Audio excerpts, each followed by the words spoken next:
my freshman year of college, second semester, and I'm sitting in my dorm room thinking, you know, I really need a job. It's kind of getting to that point. Fortunately, I didn't have rent, but I also was spending money like I had it.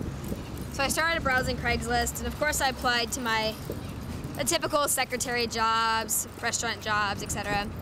And out of the blue, this ad on Craigslist came out that said, you know, horse carriage driver wanted.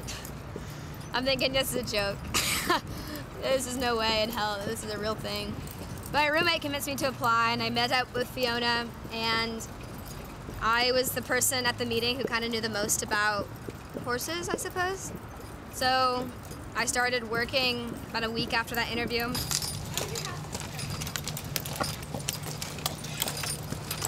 It's kind of combining me as a human who's just, I don't know, we're kind of pathetic creatures. We don't have that much power. And you're on a horse, and they're just amazing animals. They can do basically anything, and they're just so powerful. They're amazing animals. They're incredibly intelligent, really powerful. They're impressive and gentle, and they let you feel connected to everything. I don't know, it's sort of indescribable. Being on a horse, riding on your own through the woods, you just get to breathe. You get to, I don't know, find inner peace or calm, not to sound too hokey about it, but they're amazing. Eventually started because I actually worked for another carriage company for over 4 years, and although I love the owner that I worked for, and I think they're great people, I have 5-star standards.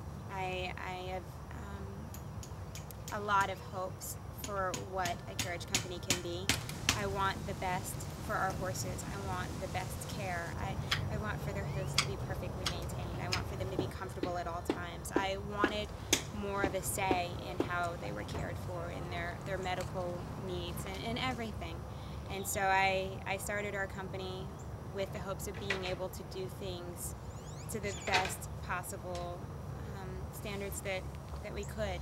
I just want to put a better face on an industry that is sometimes wrongly, sometimes rightly thought of as not necessarily being a great thing. But I mean, our history with horses goes back thousands of years.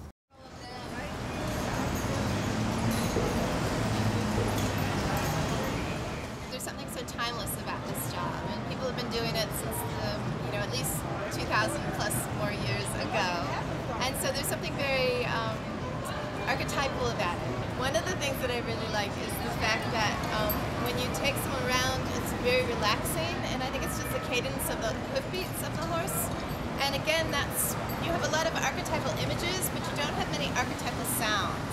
And I think the hoofbeats of a horse is one of the oldest sounds of mankind, which is kind of hypnotizing in a way. I tell my passengers, we have 3 horses in our company. We have Cormier, Devereaux, and Elysian, and they all have kind of a back history. And I like to say that their back history fits their personality.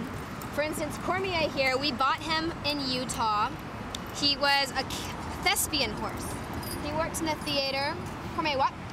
He worked in the theater, and he pulled the carriage on the big screen, I suppose. And his personality now is like really prancy, really high. He always has his head up.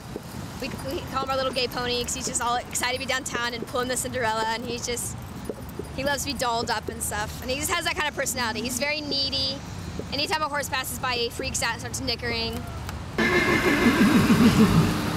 I don't know, they all kind of have their distinct personalities, and all caused by like kind of where they came from. They all have their quirks. Elysian doesn't really like being downtown too much. I think he thinks he's better than that because he comes from the show world. I wish Elysian would stand still.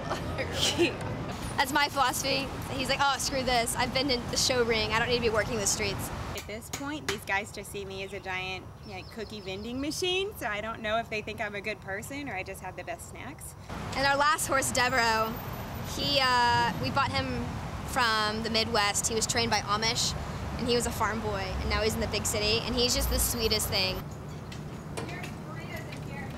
This job, it's unpredictable.